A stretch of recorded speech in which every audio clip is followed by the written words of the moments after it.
दोस्तों नमस्कार, मैं राजकुमार मौर्य। आज की इस वीडियो में हम बात करेंगे रायबरेली लोकसभा सीट की। 2024 के लोकसभा चुनाव को लेकर रायबरेली की सीट और अमेठी की सीट चर्चा का विषय बनी हुई है। हालांकि आखिरी दिन राहुल गांधी ने रायबरेली से नामांकन कर दिया और अमेठी से केएल शर्मा को टिकट देकर के नामांकन करवा दिया गया। वहीं पर भारतीय जनता पार्टी ने दिनेश प्रताप सिंह को यहां से लोकसभा का टिकट दे दिया। भारतीय जनता पार्टी की तरफ से पिछली बार भी दिनेश प्रताप सिंह यहां से चुनाव लड़ रहे थे और भारतीय जनता पार्टी यहां पर चुनाव बड़े अंतरों से हारती आ रही है।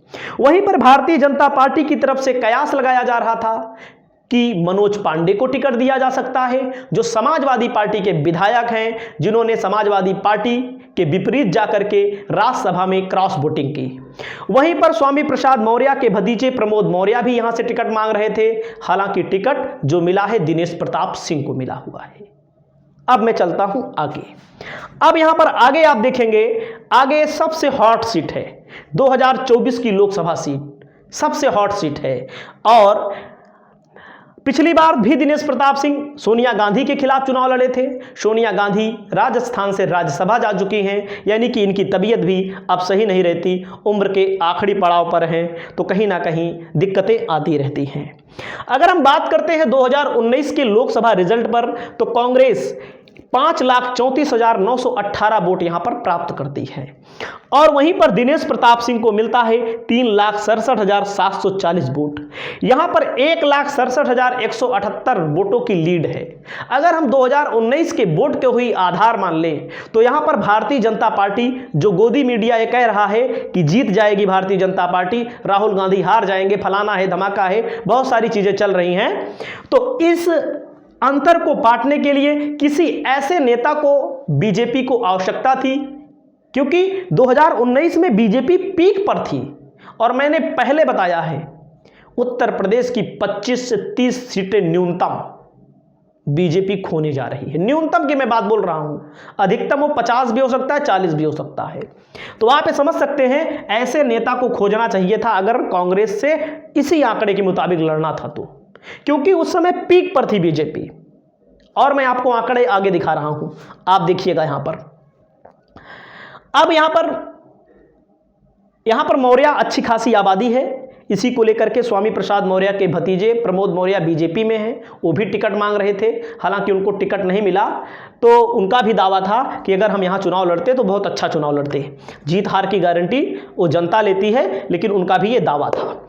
2014 में हम बात करते हैं, बीजेपी को जो यहां वोट मिला केवल 1,73,721 वोट मिला।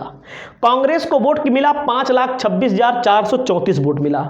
वहीं पर बहुजन समाज पार्टी 63,633 वोट प्राप्त करती है। और अभी आपको दिखा रहे हैं, देखिए आंकड़े देखते जाइए थोड़ा से, 2014 के बाद अभी विधानसभा का भी आंकड़ा दिखा रहे हैं। आप यहां पर देखिएगा, बहुजन समाज पार्टी के ना लड़ने के कारण बसपा का वोटर भाजपा में शिफ्ट हो जाता है। आप यहां आंकड़ा देख सकते हैं, अमेठी में भी यही हुआ था 2019 में। बहुजन समाज पार्टी अगर लड़ी होती वहां तो राहुल गांधी चुनाव ना हारते, पक्का था। 50,000 वोटों से हारे थे। बहुजन समाज पार्टी के ना लड़ने के कारण हाथी वाला जो वोट है वो पंजे पे नहीं गया। अब आप ये देख सकते हैं अगला 2009 का भी थोड़ा सा देख लीजिए, बस 2009 का देख लीजिए। बाकी और सोनिया गांधी 3,72,000 वोटों से चुनाव जीतती हैं। आरएस कुशवाहा बहुजन समाज पार्टी से लड़े थे, 1,09,000 वोट प्राप्त करते हैं।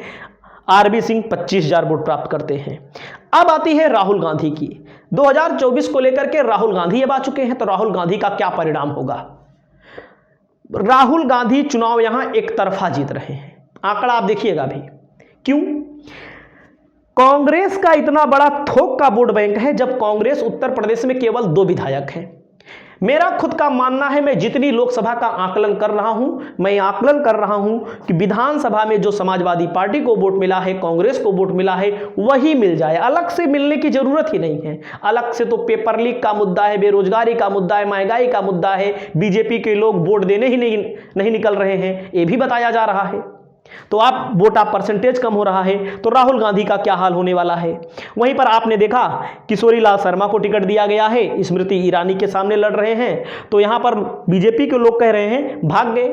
लेकिन कांग्रेस को लोग ये कह रहे हैं कि हम स्मृति ईरानी की हैसियत दिखाना चाहते हैं कि तुमको हमारा एक छोटा सा कार्यकर्ता चुनाव हरा देगा। इसके लिए अलग वीडियो बनाएंगे आंकड़ों के लिए, क्योंकि वीडियो लंबी बन जाती है, तो मैं आपको दिखाऊंगा। बहरहाल चलते हैं आगे। जैसे विधानसभा का चुनाव है, इस विधानसभा में मौर्य अच्छी खासी आबादी है। मैं मौर्य हूं इसलिए नहीं कि बोल रहा हूं भाई, आपको मैं पहले बता दूं, यहां से स्वामी प्रसाद मौर्य के बेटे बहुजन समाज पार्टी से लड़े, 2012 में चुनाव हार गए। बहुत मार्जिन रहा होगा, 2000 का 2500 का मार्जिन रहा होगा, बस मनोज पांडे चुनाव जीते। 2017 में लड़े, लगभग 1500 ऐसे था। 2017 में 1500 का था कि 2000 उसमें था, 12 में 2500 ऐसे कुछ था, ज़्यादा वोटों से नहीं हारे। इसका मतलब मौर्य अच्छी खासी आबादी है यहाँ पर। और 2022 के विधानसभा चुनाव में इसी सीट पर दावेदारी कर रहे थे कौन? स्वामी प्रसाद मौर्य के बेटे। हालांकि समाजवादी पार्टी में थे तब स्वामी प्रसाद मौर्य, और मनोज पांडे के खिलाफ 2 बार चुनाव लड़ चुके थे, एक बार बहुजन समाज पार्टी से और एक बार भारतीय जनता पार्टी से। कम मार्जिन से हारे थे यहां पर स्वामी प्रसाद मौर्य के बेटे। तो इस सीट पर अच्छा खासा दबदबा है मौर्य का। बीजेपी ने उतारा था यहां पर अमरपाल मौर्य को, देखो 75,893 वोट प्राप्त किए। और समाजवादी पार्टी का वोट बैंक बहुत स्ट्रांग है, यहां पर यादव वोट बैंक बहुत स्ट्रांग है समाजवादी पार्टी का। जैसे बहुत सारे लोग ये कहते हैं विधायक हैं, विधायक के पास वोट कितना होता है, 2000, 3000, 4000, कोई भी पार्टी का विधायक हो, वो चुनाव निर्दलीय लड़ता है तब उसकी हैसियत मालूम पड़ जाती है कितना उसका वोट बैंक है, क्योंकि पार्टी का वोट बैंक होता है। समाजवादी पार्टी के पास 82,000 मनोज पांडे चुनाव जीते। कितने अंतर से जीते हैं? 5, 2, 7, 1, 8,000, 5-7,000 वोटों के अंतर से चुनाव जीते हैं। बीएसपी का 34,000 वोट है, कांग्रेस का 9,985 वोट है। यहां पर समाजवादी पार्टी के सहयोग से राहुल गांधी बढ़त में चलेंगे। ये जो बीजेपी को वोट मिल गया था मौर्य को, मौर्य के लड़ने के कारण 2022 में बीजेपी को नहीं मिलेगा। देख लीजिएगा आप, चुनाव रिजल्ट आएगा, ऊंचा हार विधानसभा में, कांग्रेस बहुत आगे रहेगी।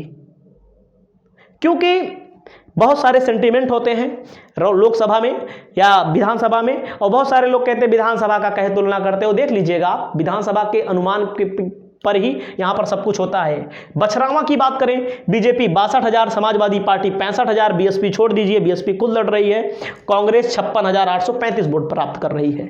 देख सकते हैं समाजवादी पार्टी का 65, बीजेपी को समाजवादी पार्टी खुद हरा रही अपने दम पे, और 56,000 वोट यहां प्लस में थोक के भाव मिलेगा। भारतीय जनता पार्टी यहां पर 59,59,000 वोटों से पीछे होगी इस आंकड़े के मुताबिक। 60 भी हो सकता है, राहुल गांधी के लड़ने से बीएसपी का वोट और कम हो सकता है, भारतीय जनता पार्टी का भी और वोट कम हो सकता है, आप देखिएगा। और यहां पर अगला ये रायबरेली लोकसभा सीट पर विधानसभा में आदित्य सिंह चुनाव लड़ी थी। यही एक सीट है जहां से कांग्रेस लगातार चुनाव जीतती रही है, बीजेपी में चली गई हैं, 1,01,974 वोट प्राप्त करती हैं। समाजवादी पार्टी 94,294 वोट, आप समझिएगा यहां पर 94,294 वोट, और कांग्रेस यहां 14,884 वोट प्राप्त करती है। तो आप देख सकते हैं, कहीं ना कहीं